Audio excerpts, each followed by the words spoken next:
She was smart, she was strong, she had a black belt in karate, and yet she vanished without a sound.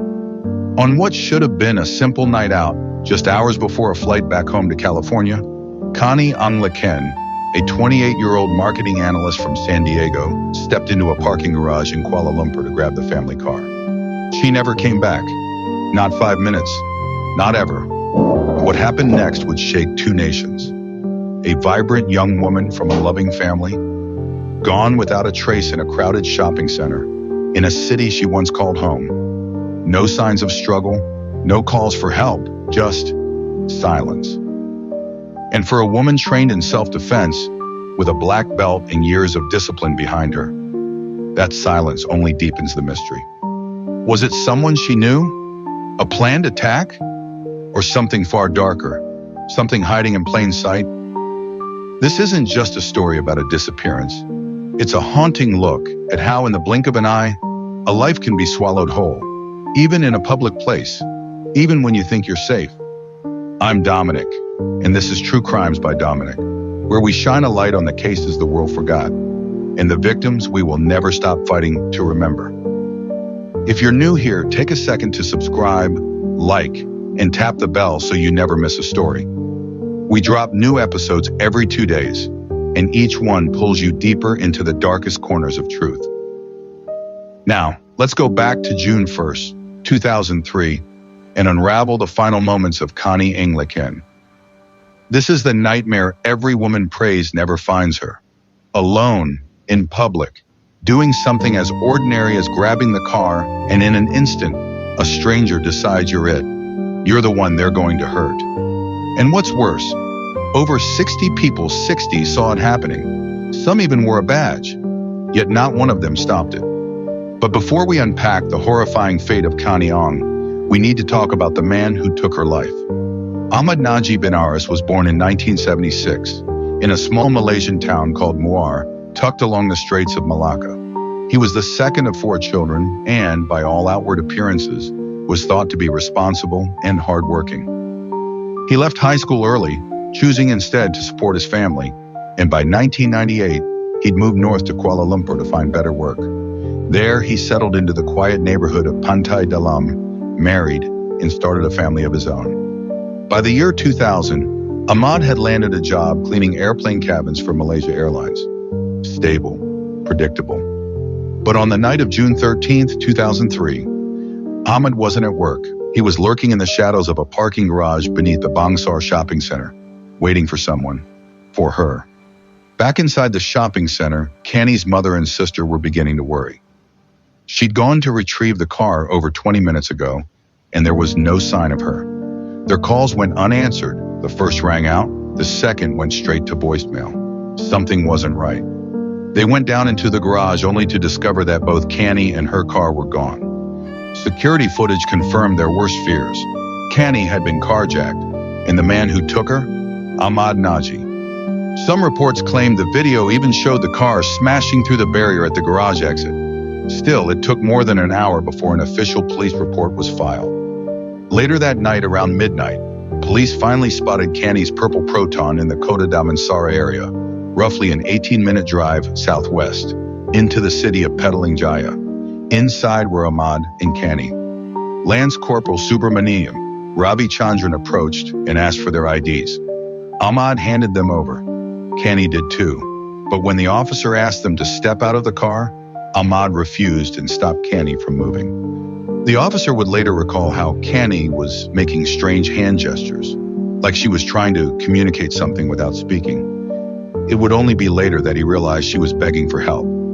Before the officer could intervene, Ahmad sped away with Canny still trapped inside. A high-speed pursuit followed. Officers fired shots but lost the car in traffic. Still, Ahmad had left behind a key mistake: their IDs. Both of them. A breadcrumb that would eventually unravel everything. The chase didn't end there. One of the bullets had struck a tire, and Ahmad was forced to pull over along Jalan Sungai Way, about 8 kilometers from where the chase began. There, he got out to change the tire. A woman named Amina Ishaq and her brother-in-law passed by and offered to help. Ahmad accepted. He borrowed their jack, and as he changed the tire, Canny tried again, desperately, frantically. She looked at Amina and made those same silent pleas. Help me. Amina felt something was off. She didn't fully understand, but her instinct screamed that this wasn't right. She scribbled down the license plate WFN 6871 just before Ahmad drove off again. Then she went straight to the nearest police station and reported everything. Sometime between 1 a.m. and 5 a.m., Ahmad parked Canny's car beneath a bridge on Jalan Klang Lama. That's nearly 15 kilometers back toward the city. And it was there in that isolated, dark space that Ahmad's violence erupted. Inside the car, he sexually assaulted Canny. Then he stabbed her twice with a knife and strangled her to death with a cloth. When he was finished, he dragged her body to a narrow opening on the side of the road, possibly a sewer or drainage pipe. He forced her body inside, covered the opening with 2 large cement-filled tires, and vanished into the night. But it wasn't over. Ahmad returned later, carrying a container of gasoline. He poured it into the pipe over Canny's remains and set it on fire, trying to erase what he'd done. What he didn't know was that earlier, while the assault was happening, a man named Azizan Ismail had been watching from a distance. He saw the car, he saw the movement, but he didn't step in, assuming tragically that what he saw was 2 young lovers in an intimate moment. Later, when the car was abandoned, Azizan broke in and stole Connie's phone. He even sold it, but police tracked signal, arrested him and 2 friends, and Azizan would eventually become one of 69 witnesses to testify against Ahmad. Let that sink in. 69 people came forward with what they saw during Canny's final hours. You might wonder how it's even possible for so many people to witness fragments of a crime and still not be able to stop it. But Kuala Lumpur and Petaling Jaya are major urban areas densely populated, with constant traffic and noise. The route Ahmad took may have seemed random, but it was long, exposed, and threaded through busy suburbs. At the wrong hour, even a 5-minute drive could stretch into nearly an hour. This case wasn't hidden in the shadows. It unfolded in full view. On June 17th, 4 days later, a construction site manager arrived at the bridge to begin his shift. What he found was beyond horrifying. There, in the heat and decay of the Malaysian summer, Canny's body was discovered partially burned, with a cloth tied around her neck. Her hands crossed over her chest, her legs dangling from the pipe. Her purple Proton, now abandoned, wasn't far away. Her friends and family were called in to identify the body. And yes, it was them who had to do it. The heat had taken its toll. The body was badly decomposed, but one friend recognized the jeans she had lent Canny that night. It was her. An autopsy later confirmed that it wasn't the stab wounds that killed her, it was strangulation, and traces of male DNA were found on her body. With the CCTV footage from the garage, the IDs left behind, eyewitness accounts, and DNA evidence, police had what they needed. Ahmad Naji was arrested on June 20th. He confessed. He even took police on a detailed walkthrough of every location tied to his crimes. But the most disturbing part? Ahmad claimed this wasn't a random act. He said he'd gone to the Bangsar shopping center that night looking to exact revenge on a former employer, a woman he believed had wronged him. Someone, he said, who looked like Canny. By the time he realized he had the wrong person, it was too late.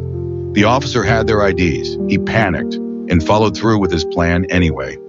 The country was stunned, and when forensic tests linked Ahmad to at least 4 other sexual assault cases in parking garages, the horror only deepened.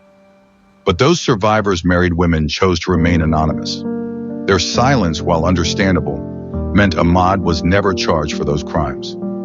Canny may not have been his first victim, but she was the one who couldn't be silenced.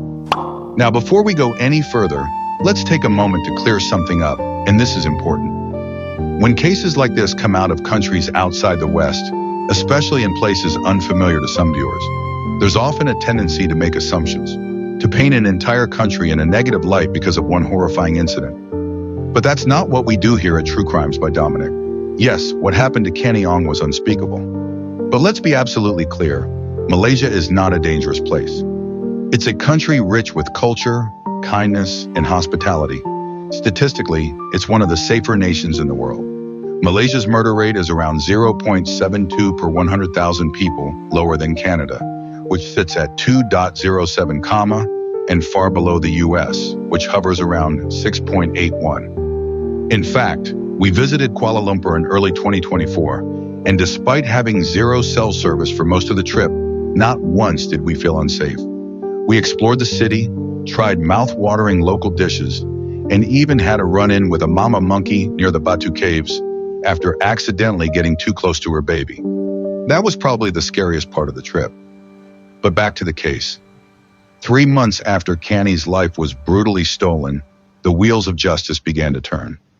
On September 15, 2003, Ahmad Najib bin Aris finally went to trial. He was represented by Muhammad Hanif Khatri Abdullah, a prominent and respected lawyer in Malaysia. Malaysia takes crimes like these extremely seriously. There's no parole for convicted murderers. Under Section 302 of the Malaysian Penal Code, a guilty verdict for murder carries a mandatory death sentence. Still, despite the mountain of damning evidence, Ahmad pleaded not guilty. He claimed that the police beat and coerced a false confession out of him, a desperate attempt to rewrite the narrative. But the magistrate who was present when Ahmad confessed had a very different story. He told the court that Ahmad appeared completely calm and gave his statement of his own free will, without a lawyer, and without showing any signs of abuse.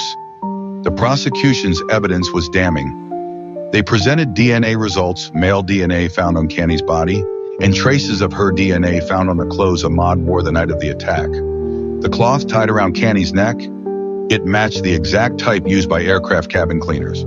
As we know, Ahmad worked in that exact role at Malaysia Airlines. There was also expert testimony from psychiatrist Dr. Gashina Ayumat Saad, who evaluated Ahmad's mental state. Her findings? He wasn't mentally ill. No psychosis, no delusions. He had normal relationships with his family, neighbors, and co-workers. He knew what he was doing.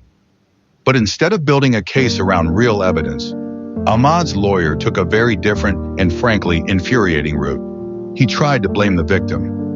He questioned why Canny didn't run when Ahmad stopped to change the tire. Why didn't she try to escape, especially since she held a black belt in karate? The prosecution countered with the obvious. It was dark, she didn't know where she was, and she was terrified. But also, let's not forget Ahmad was wielding a large, visible knife. It's right there in the CCTV footage. And then came the most outrageous defense tactic of all. The lawyer suggested Canny and Ahmad were lovers, that what happened was some twisted, romantic encounter gone wrong, that it was consensual, and her death was a tragic accident caused by erotic asphyxiation. The courtroom wasn't buying it, neither was the public. The prosecution swiftly dismantled the theory, pointing out how absurd it was to claim such a thing happened in a parked car on the side of a busy road, in plain view of potential witnesses. In a final attempt to create doubt, the defense floated a theory that someone else perhaps connected to Canny's family could have been responsible, that Ahmad wouldn't have been able to lift those heavy cement-filled tires on his own. Again, the prosecution was ready. These were wild distractions, they argued. None of it made sense when weighed against the sheer volume of solid evidence pointing squarely at Ahmad. Originally scheduled to last just 10 days, the trial dragged on for 52. Ahmad chose not to testify.